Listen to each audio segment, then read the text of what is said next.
സുഹൃത്തുക്കളെ, ഒരു ചായ കുടിച്ചുകൊണ്ട് പ്രകൃതിയുടെ ഒരു നല്ല മനോഹരമായ കാഴ്ച കണ്ടാലോ? ഈ ഒരു വ്യൂ നോക്കിയേ, ഇഷ്ടപ്പെടാത്ത ഏതെങ്കിലും ഒരു മനുഷ്യനുണ്ടാവുമോ? നേപ്പാളിലാണ് ഈ ഒരു സ്ഥലം. താഴെ നോക്കിയേ, പച്ച വിരിച്ച നെൽപ്പാടവും വലിയ പർവ്വതങ്ങളും ഹിമാലയൻ നദിയായ ചൗലാനിയും സൈഡിലൂടെ ഒഴുകി പോകുന്നുണ്ട്. ചൗലാനി നദിയുടെ കളറ് കണ്ടോ? ചെറിയൊരു പച്ചയും നീലയും.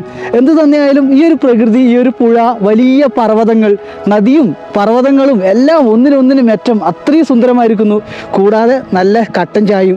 ആരാണ് എനിക്ക് ചായ കൊണ്ടുതന്നത് ചോദിച്ചാൽ ആരും കൊണ്ടു തന്നല്ല, ഞാൻ തന്നെ വെച്ചുണ്ടാക്കിയതാണ്. എൻ്റെ ബാഗാണ് തൊട്ട് ബാക്കിൽ കാണുന്നത്, അവിടെ കാണാൻ പറ്റും. ഈ ഒരു ബാക്ക്ഗ്രൗണ്ട് വ്യൂ നോക്കിയേ, മനോഹരം നല്ലാണ്ട് എന്താണ് സുഹൃത്തുക്കളെ വിശേഷിപ്പിക്കുക? നമ്മൾ യാത്ര ചെയ്യുമ്പം കാണുന്ന ചില കാഴ്ചകളില്ലേ, ഹൃദയത്തിലൊന്നും പതിഞ്ഞിരിക്കും. ഈ വെയിലത്ത് എന്തിനാണല്ലേ ചായ കുടിക്കുന്നത്? ഈ വെയിലുണ്ടെങ്കിലും ഒരു 5 മണി 6 മണിയാകുമ്പോൾ -2 വരുന്ന ലൊക്കേഷനാണ്. കൂടെ നിൽക്കൂ, ഈ ഒരു വ്യൂയുടെ അടിപൊളി കാഴ്ചകൾ കൊണ്ടുവരാം. ഇഷ്ടപ്പെട്ടല്ലോ അല്ലേ?